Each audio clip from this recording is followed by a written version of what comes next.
Hello. Thanks you for joining me once again. I am reading The Children of the Law of One and the Lost Teachings of Atlantis by Jon Peniel. We are in chapter 13. Is this 13 or 12? We are on 13. Yes, part 3. So we are on page 196 at the part of The True Teacher. I don't know about you, but I've really been enjoying this book. The information in it is so eye-opening and really makes you think. At least it makes me think. So that is the reason why I'm reading this book. I feel like the information is very important, and it really is for everyone to hear and decide for themselves. So without further ado, I am on page 196 of The Children of the Law of One and the Lost Teachings of Atlantis by Jon Peniel, the true teacher. Much later, after I finally got it through my thick ego that Zayn was my true teacher, he taught me about what makes a true teacher and how they teach through more than words. Father, what would you say the difference is between a true teacher and a teacher? When a person attains universal consciousness, they are done. They are finally free and again one with God. Their karma has been resolved and stands neutral. They are adepts, full initiates. At that time, they choose whether to leave this plane or stay on to help awaken the spirit within those who are still lost in the darkness of the separate self. Those who leave the plane we call ascended, and they work within the hierarchy.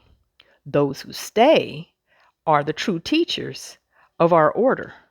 By true, we mean true in the sense of alignment and an undistorted mirror, or how a true arrow will be on target. A true teacher, having universal consciousness, has made the great connection, found the balance of self-serving spirit, and lives thusly. They outwardly manifest the spirit, which again is the same spirit within us all, in words, actions, and being. A regular teacher does not. They have only knowledge, wisdoms to give in their lives. I can understand how the actions would be different and would make for a substantial different way of teaching through their life example.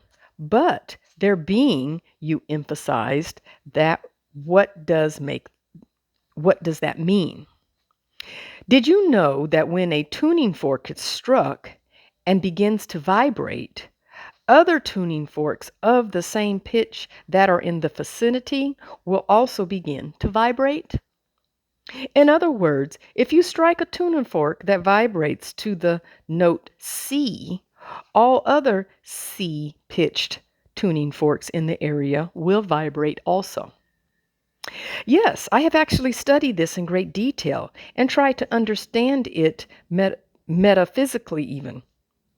But I've gotten nowhere. In fact, I've been meaning to ask you. You will, but this isn't the time for going on about that. Discipline your mind now and focus on the subject we are discussing now. When we come into contact with a true teacher, it has a quickening or an awakening effect on that same conscious within everyone. This happens in very much the same way as the tuning forks. The teacher's intense internal vibrations of the universal spirit radiates powerful energy waves which vibrate and stimulate the universal spirit in all others near him.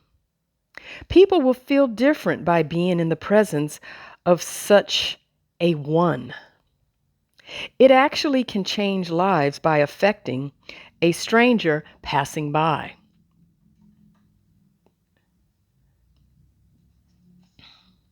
Some will notice they feel differently and wonder why.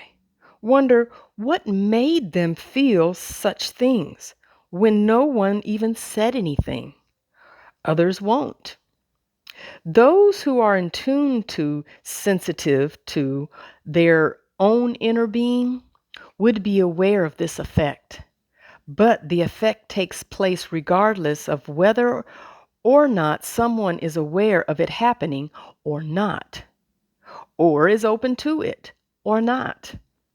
For those who are spiritually inclined, this feels good. The more spiritually inclined a person is, the more wonderful it feels. It's like gourmet food to a starving person, or an osmosis in the desert to a person dying of thirst.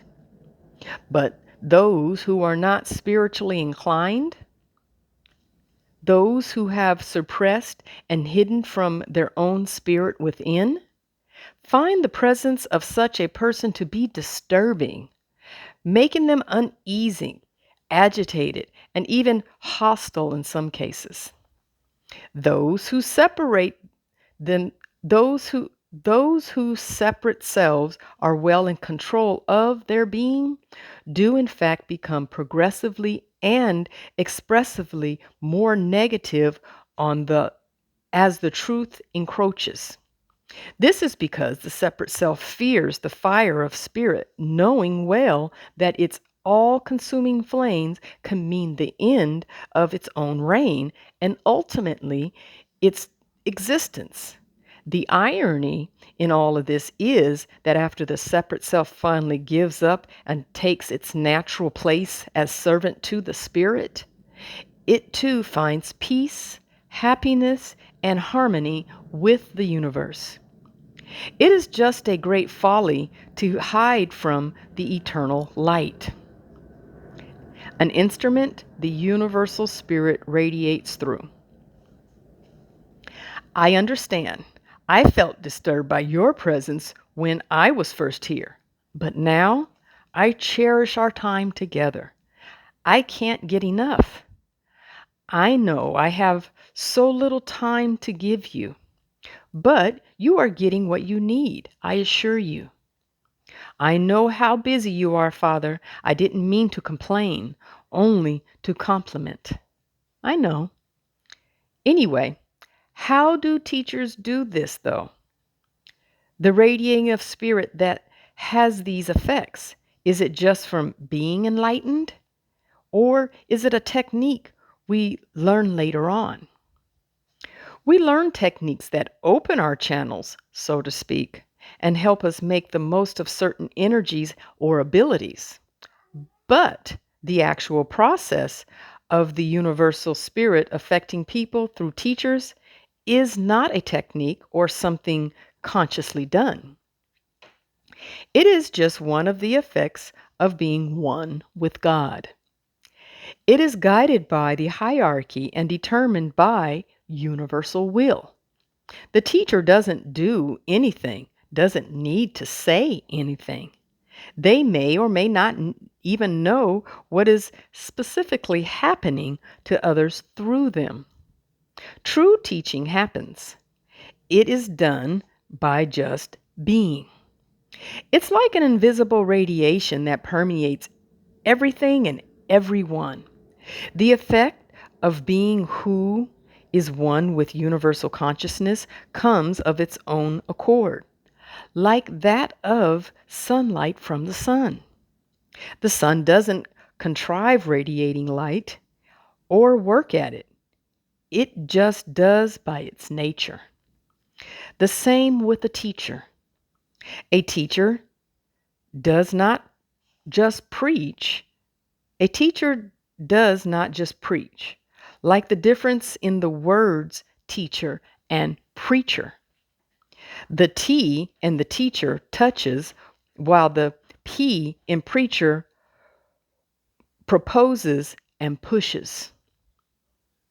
While an adept teacher's words may have illuminating effect, teaching is done through affect and example, and not just words. When your consciousness is thus pervaded with the virtues of unselfish love and universal consciousness, such as inner peace, harmony, beauty, grace, etc., these virtues affect and influence automatically through osmosis and resonance just by being around. It seems like everyone should be a true teacher or at least enlightened. Help wanted. Apply within. True. Ultimately, all should either become teachers upon enlightenment or go on to the next plane. We don't belong here. We are angelic travelers who got stuck by falling into a trap and creating one hellish resort plane amongst an infinity of resorts of peace and beauty. Naturally, this earth, this plane, could be such a paradisacal place if all were enlightened. But even then, why stay in one little room when you have such a grand estate as the universe? At this point in time and space, right now here on earth, unless you are either a true teacher or ascended, at best you are dead weight, living in the pain and suffering of being separated from the one, and also, in one degree or another, a pawn of the dark side. At worst, some actually join the dark side. Even a student is bound in the dark play until they are enlightened. At the time, I couldn't really understand why the heck anyone would want to stay here once they attained enlightenment and were free. I was about to kill myself minutes before the TV broadcast showing Zayn. I'd asked this when I was younger, but it never did get it, so I asked again. Why do some choose to stay and some choose to go on and enjoy life with others loving ascended beings? Actually, most choose to stay, at least for a while, for teaching is a natural result of attaining oneness with the universal spirit through unselfish love. Why is teaching the natural result? It seems like the natural result would be to go on and join those of your own level of consciousness rather than stay here in hell, totally surrounded by selfish jerks. The very nature of the unselfish love that was required to attain enlightenment and universal consciousness requires compassion. And the attainment gives a person even more compassion that urges you to stay and help. Be a teacher. Isn't it hard, though, Father? He sighed deeply and looked off as if he had tears in his eyes, but that he was so cried out that there were no tears left. Hard is not the word for it. And teaching is the most unappreciated job, the hardest job, the most painful job in the world. Since the teacher is the instrument of exposing, dethroning the selfish separate self. By virtue of reflecting the light of truth, the separate self really hates the teacher. It is one thing to feel this from strangers and the dark ones, but since the elder or novice monks at most stages still really thinks, feel, and believe that they are the separate self, the student often is in conflict with the teacher. Thus, the teacher experiences that the people he is closest to in the world, his students, both hate and love him. More hate than love, because the separate self is still in such control of the student. It is a terrible feeling for the teacher, but it is what he must endure. and the price he must pay to help free others from the bonds of their selfish separate self. You can often feel this way towards me yourself, my son. No, sadly, the truth was yes. While I loved him more than I could ever imagine loving anyone, I often hated him periodically, and that hurt him deeply. I didn't know how badly until my time to be a teacher had come. I guess it's the old parental curse. Someday you'll grow up and have kids, and God forbid they treat you this way. Then you'll see. I want to help, Father. I want to be a teacher. Is there anything I can do to speed it up? Before you can be a good teacher, you must first be a good student. To be able to fully give, you must first have fully given up. A cup cannot be filled unless it is first emptied. Real teaching cannot be contrived, cannot be something you try to do. It will come in its own time when you have totally surrendered to the universal spirit and become an instrument of that will, not when you want to be a teacher. And think carefully. If you stay to be a teacher, new karma is created, and you are no longer absolved of all your past karma. Teaching begins the final stage of dealing with your karma and brings with it the most difficult time of your life. You also take on karma from your students. Finding your teacher. I've already told you of part of my personal experience in finding my teacher in this lifetime, but there are a few more details you may want to hear about should you choose to have a personal true teacher. There are several steps in getting a true teacher. Such a relationship takes two people, and it is a two-way street. For there to be a true teacher, there must be a student. The teacher must be true, universally conscious, and thus radiating universal spirit, and the student must be receptive. Otherwise, little or nothing will happen. So, number one, you must be truly willing, receptive, humble, and ready to be a good student. Next, you must find a teacher and discriminate their validity. Make sure they are real, not a charlatan, and right for you on your path. Once you think you have found your personal true teacher, you must then deal with any doubts or reservations you may have. Then, when you're sure, ask the teacher to help you and totally commit. Dedicate yourself as a student. Unfortunately, true teachers are rare, very rare. There are various kinds of true teachers of different paths, but only some are specifically right for you and where you are on your path. As far as the true teachers of Atlantean children of the Law of One are concerned, there have always been about 1,000 of them on Earth at any given time, fluctuating according to births and deaths, old teachers choosing to leave, new teachers arising, etc.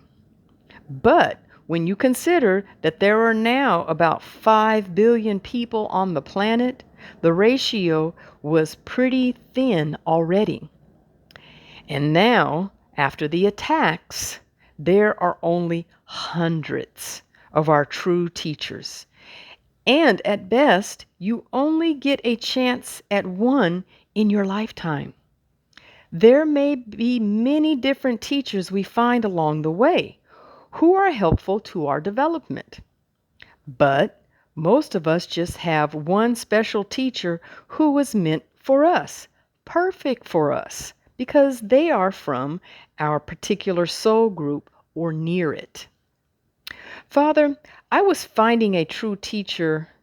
Father, was finding a true teacher always the same? I already know what happens with our tradition, but what about those who are not, but once were and have gone so far off their path, but they're now looking to return? Or what about those from other paths that need or want to change to this path? What do the ancient teachings say about how to find a true teacher for those who are not already of the children of the Law of One? There are no teachings of the Atlantean children's on this, for it was the path for those who fell from their spiritual state in those days, at least of the Atlanteans, and even for some of those of Mu and the others who originally belonged to our general soul groups. Thus, it is newer ancient teachings that deal with such things. But regardless of the path, it's always been the same, whether it was praying for guidance or finding a true teacher. It involves an inner change and an inner crying out. You have said I am to write about the teachings for the masses in the future. What should I say about this specifically? Specifically, for finding a teacher, there are two things to be done, two ways. Write this down, Peniel. This you should write. If you really want a true teacher, you call for your teacher.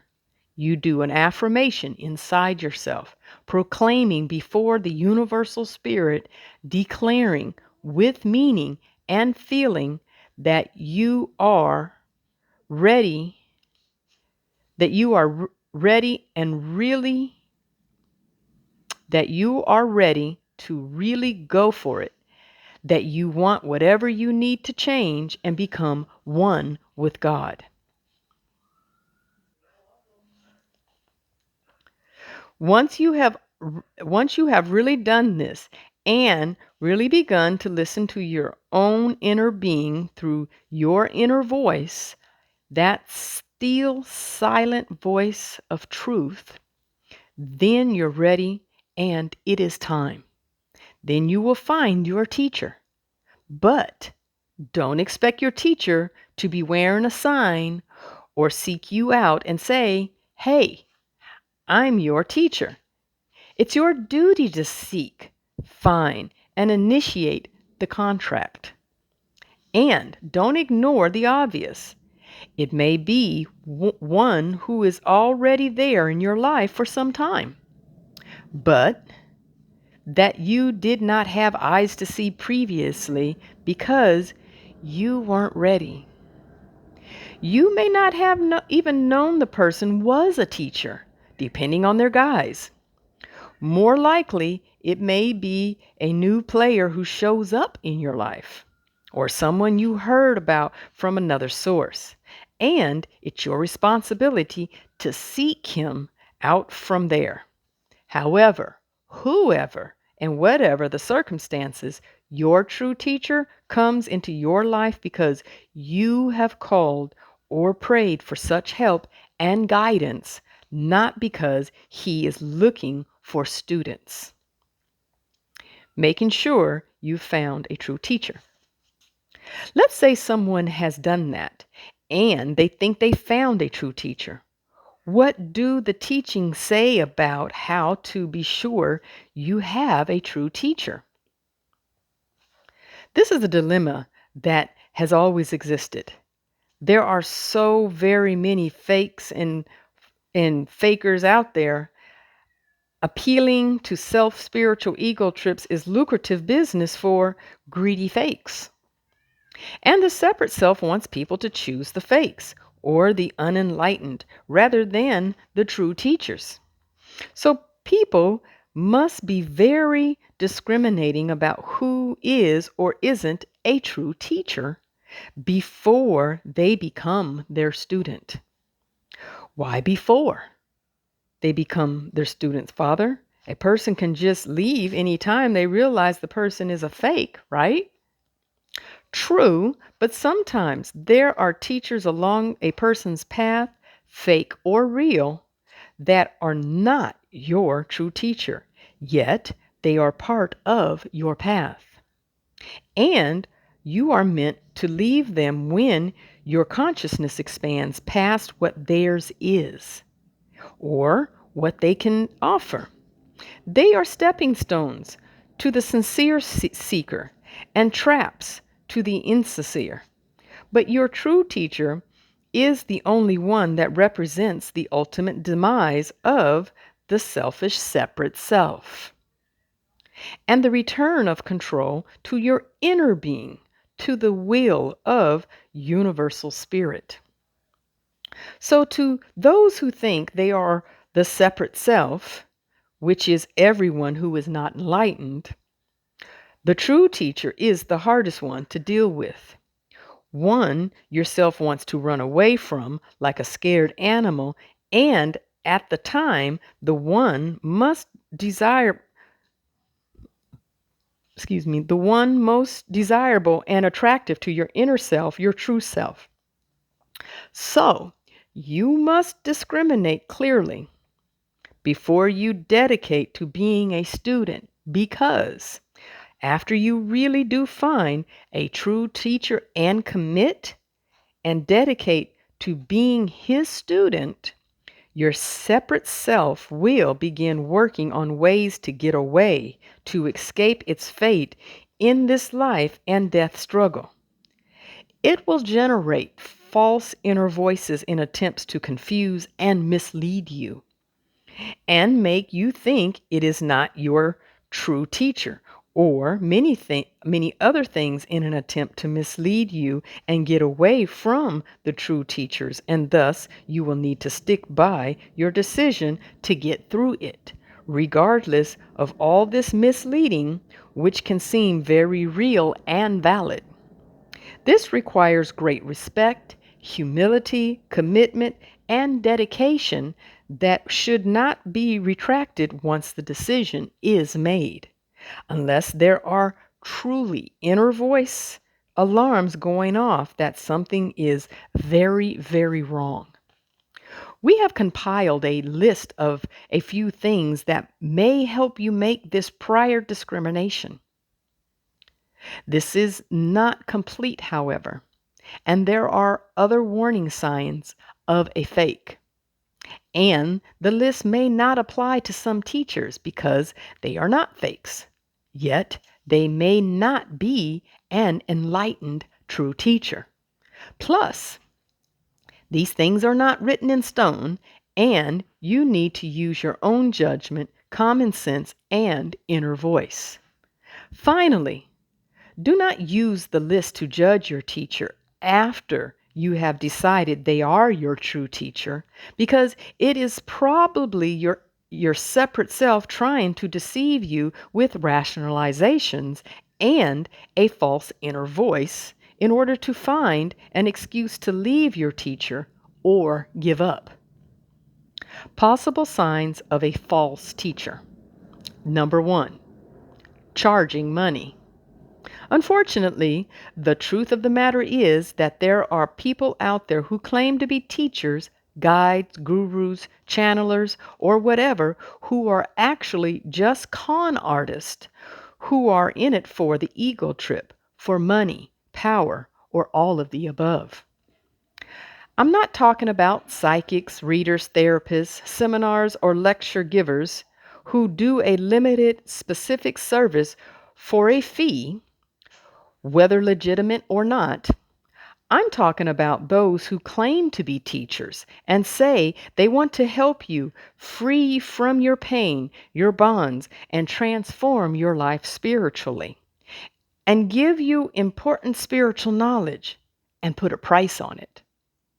There is no way a truly compassionate being could put a price on this. Could you think of a justification to deny peace of mind and attaining enlightenment because of money? It is one thing if there are truly allowances to provide free spiritual aid for anyone who really has no financial capability, but in general, if someone is putting a price on such services, they don't really care about others. How could they? And if they don't really care, can they be someone who can really help you spiritually? Obviously not. Traditionally, while true teachers don't take money for their teachers, they do expect a dedicated monk or full-time student to give up all their possessions, even if it is nothing. Generally, people want to support the path they believe in and put their possessions at the disposal of their teacher. This can be as little as a whistle, a bowl of rice, a bike, or as much as an estate or multinational corporation. Or, in my case with my teacher, nothing. But, as has been said, it is easier for a rich man to get to heaven than for a cigarette to get through the eye of a needle. So, most students usually have little or nothing anyway because it's too hard for people with big bucks to give anything up, although it has been known to happen.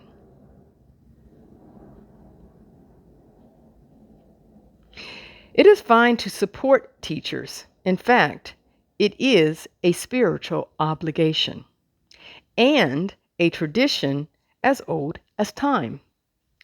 In some parts of Asia, monks line up to be given food from the townspeople who are also poor. But the townspeople still support the monks, those who have given up all else to devote their lives to finding or serving God, and thus spiritually serving the people. Many cultures not only provide food, but work, furniture, or whatever they have to offer. So, it is fine to offer or give teachers what you can, even money and such possessions in this modern world. But a true teacher doesn't expect it, demand it, or require it. And nothing will be different between you regardless. A true teacher doesn't charge or expect to get anything materially from his work, period. He knows that the universal spirit takes care of its servants. A true teacher will work with you as long as you truly work and totally dedicate your life to becoming an instrument of a universal will. If you are truly sincere in this yourself, you will give everything you have to your teacher. But again, it is not expected, and I have seen it done otherwise myself. But what if you have nothing to give, as in my case? No one cares if they are legitimate. On the other hand, if you have a lot to give and you don't want to, it shows how sincere you aren't and how much selfishness and greed has a hold on you. But again, I have seen it done, and wealthy students accepted, even though their selfish greed still has hold over them. But what can you expect when all students are still under control of their selfish separate selves? When that is still in control, it's easy to give nothing if you have nothing to give, but hard if you do. Tithing for community or church activities to help others is an entirely different issue, involving householder type situations, and fine if you agree with the work that is being done or the support being given with those funds. A student who becomes a monk generally gives up everything when they join a traditional order, whether it is to the order or to a more needy cause. But if they have nothing, it makes no difference. Number 2, telling you or others telling you to do anything the teacher says, regardless of what it is. Because a true teacher has transcended their separate self and ego. They have no need or desire to be right or to control you. Most importantly, he is very concerned that you are not controlled by anyone else, whether it is him, someone else, or your selfish separate self. He will point out the truth to you, urge you to give control of yourself to your inner being, and do what you know is right. But only what you know is right. A true teacher will be the first to tell you that if he ever tells you something that is truly contrary to the dictates of your inner voice, something is very wrong, and do not listen to it. And run, don't walk, to the nearest exit. Just make sure it isn't the voice of your separate self that is trying to throw you off course. Number 3, the teacher pursues students. True teachers are here to serve you, but it is not a pleasant task. They neither like having students and followers nor personally want them, but they still will accept them if it is the will of God and the student really wants to change. But they also know that only those who really want to change and really want the teacher to dispel their illusions are up to the great task of changing. A true teacher may show up in your life if you are praying for that. But even then, if you want a true teacher, you will have to pursue the teacher, indicate or prove your readiness and dedication, and specifically ask him to be your teacher. Number 4, the teacher stresses self, boasts your ego, or tells you of the great things yourself can accomplish, or abilities and power yourself can attain.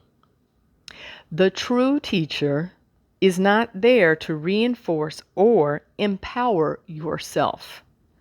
The true teacher is there to help you dethrone the separate self and crown your inner self as your new Lord. He may tell you of what you will selflessly be able to accomplish when you change, but all abilities and powers are attributed to surrendering to and being in the service of God. Number 5, promises of wealth or success.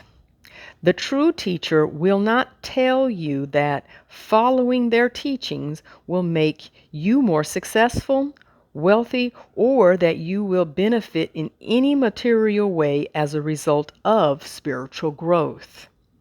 The true teacher will tell you that there are only three benefits, none of which you can take to the bank. A, the peace of mind that comes from making your separate self your servant instead of your master. B, the joy that comes from helping others. And C, real freedom.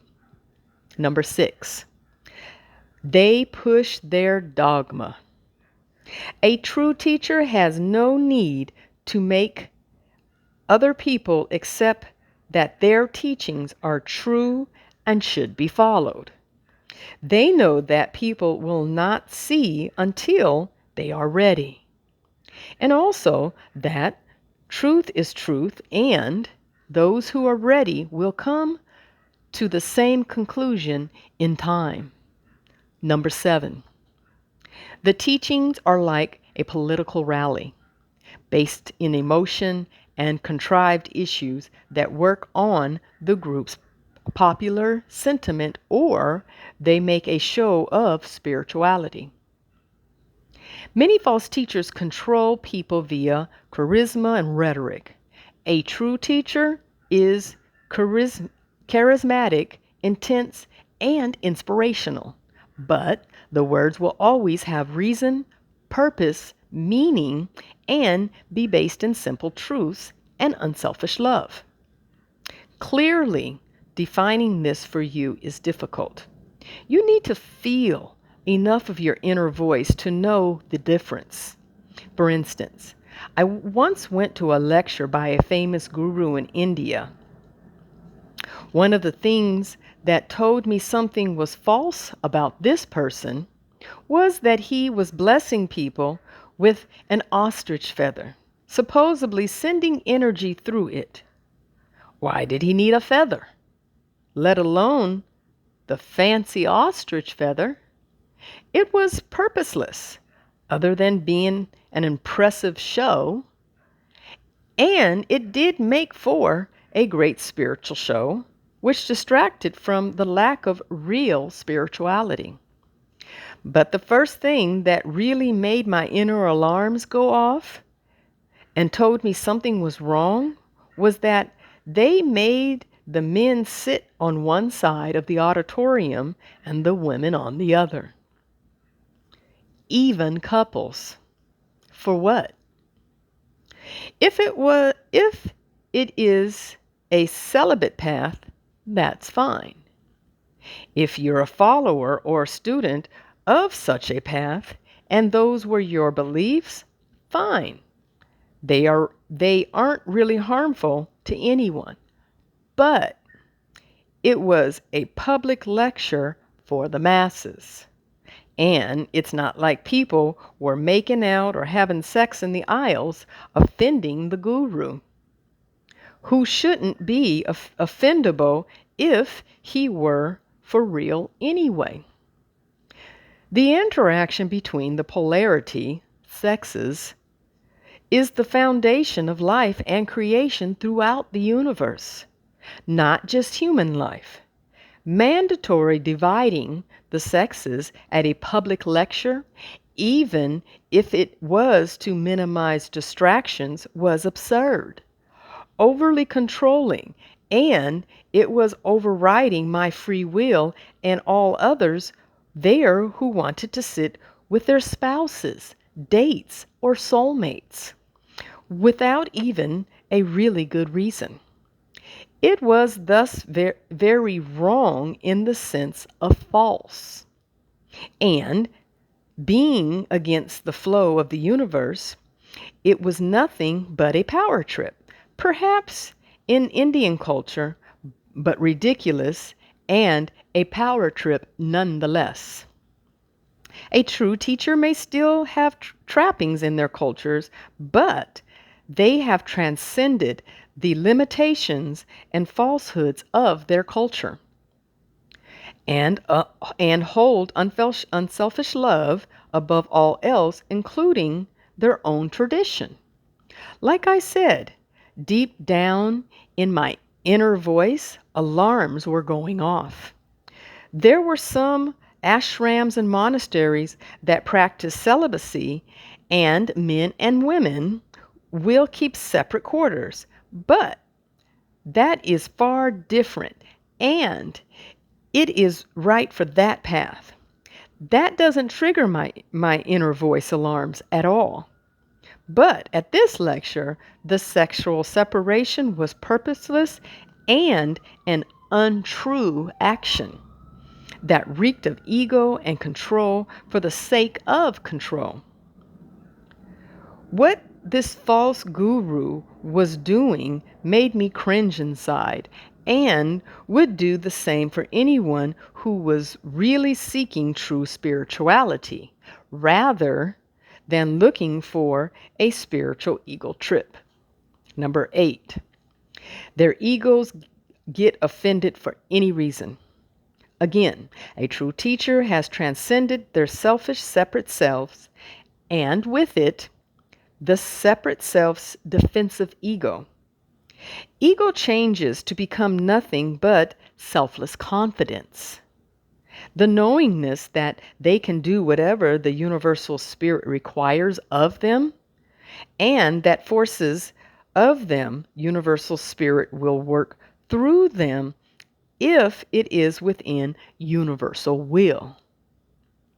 Questioning them about anything, insulting them, or verbally attacking who they are gets no normal ego rise from them. An exception to this is if you have already become their student, then questioning them about things that are not in conflict with your own inner voice is just a game yourself is playing. Number 9, channeling. Of a certain kind, explained later and in the next chapter. Number 10, lack of unselfish love. A true teacher will probably be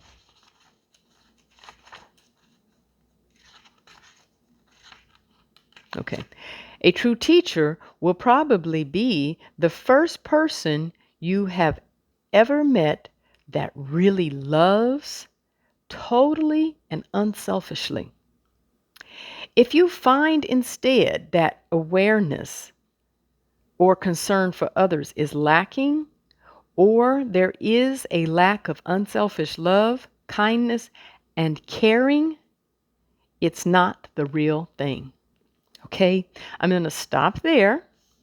And we've stopped on page 204, and we'll pick up at the signs of a true teacher.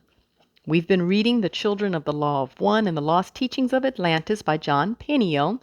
We are in chapter 13, and that was part 3. So I know I've been enjoying, and a lot of things have really popped up as I've been reading that I've, been thinking to myself as I've been reading this. So a lot to think about and a lot to, really self-analyze and self-reflect.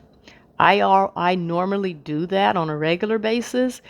However, this book has really, really brought it to life and to the forefront for me personally. So with that being said, thank you once again for listening and taking the time. Share this, get the book, read it, give the book away, as long as the information is out there. So until next time.